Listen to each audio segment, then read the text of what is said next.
थोड़ी देर में प्रधानमंत्री मोदी और पुतिन की मुलाकात होने वाली है। मोदी और पुतिन के बीच द्विपक्षीय वार्ता होगी। दोनों के बीच कई महत्वपूर्ण मुद्दों पर बातचीत होगी। रूस यूक्रेन जंग पर दोनों में बातचीत हो सकती है, क्योंकि इसके पहले भी जब भी मुलाकात हुई है ये मुद्दा जरूर अहम रहा है। दोनों के बीच बातचीत में प्रधानमंत्री नरेंद्र मोदी ने इस पर चर्चा की है।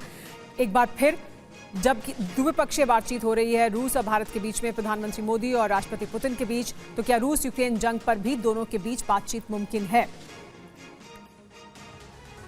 अब देखते हैं कि मोदी और पुतिन के बीच किन किन मुद्दों पर बातचीत हो सकती है। कौन से वो अहम मुद्दे हैं जिन पर बातचीत होगी दोनों के बीच।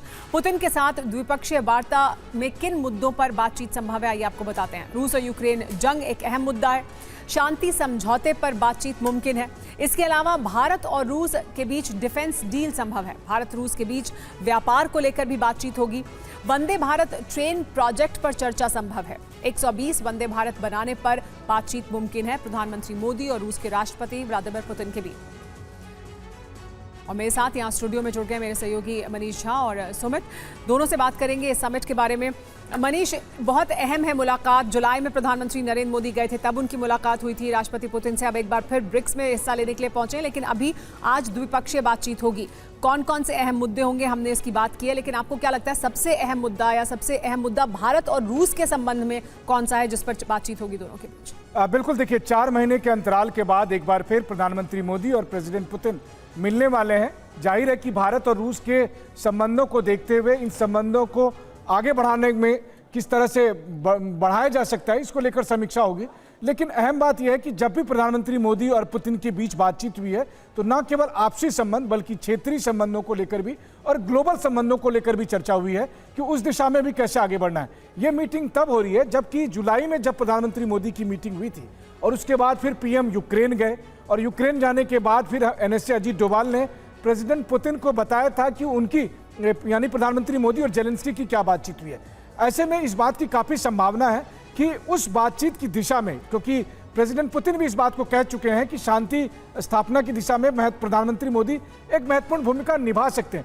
ये शांति स्थापना का एक आखिरी मौका है जो भारत के नेतृत्व में कोशिश की जा रही है। अगर नहीं तो फिर रूस और नाटो की अवश्यंभावी जंग को कोई रोक नहीं सकता।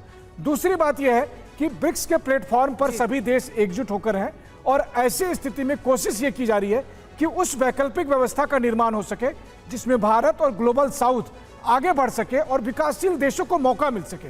तो उस लिहाज से भी मोदी और पुतिन ब्रिक्स पर जाने से पहले बहुत सी रणनीति पर एक साथ एक मत होते हुए दिख सकते हैं आपको। सुमित, पुतिन ने कुछ दिनों पहले ही बताया था कि प्रधानमंत्री मोदी से जब उनकी मुलाकात हुई है, हर बार प्रधानमंत्री मोदी ने बात की है, यूक्रेन के बारे में भी, युद्ध के बारे में भी चिंता भी जाहिर की है। और ये हमेशा से ये बात रही है, जब प्रधानमंत्री नरेंद्र मोदी ने पहली बार ये बातचीत उनके सामने की थी कि प्रधानमंत्री नरेंद्र मोदी ही ये बात इस तरह से उनके सामने रख सकते थे। और अब एक बार फिर उनकी मुलाकात हो रही है, इसलिए पूरी दुनिया की नज़रें भी इस पर हैं, इस मुलाकात पर, क्योंकि इसकी अहमियत अपने आप में बहुत ज़्यादा है। देखिए बिल्कुल, क्योंकि अभी अगर आप देखें कि प्रधानमंत्री मोदी जब इस युद्ध के यानी यूक्रेन और रशिया के युद्ध के बाद पहली बार आमने सामने हुए थे व्लादिमीर पुतिन और पीएम मोदी, तब भी आपको याद होगा कि किस तरीके से प्रधानमंत्री मोदी ने सीधे तौर पर उन्होंने कहा था कि युद्ध किसी चीज़ का समाधान नहीं है, कोई विकल्प नहीं है, पीस और निगोशिएशन बातचीत ही आखिरी में समाधान होता है। और उसके बाद कई मीटिंगों के बाद भी अभी जिस तरीके से मनीष ने बताया कि 4 महीने के बीच में यूक्रेन भी प्रधानमंत्री गए थे, उन्होंने वहां पर भी बातचीत की।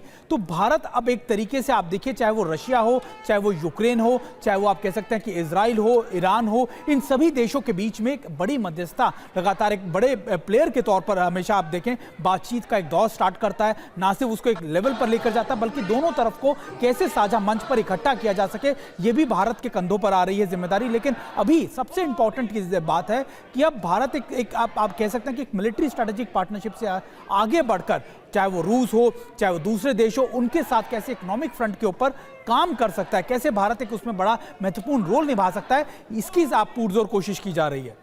सुमित, लेकिन डिफेंस डील की बात भी हो रही है, क्योंकि वो एक ऐसा क्षेत्र है जिसमें हमेशा से भारत और रूस का बहुत अहम सहयोग रहा है, बहुत अहम पार्टनरशिप रही है।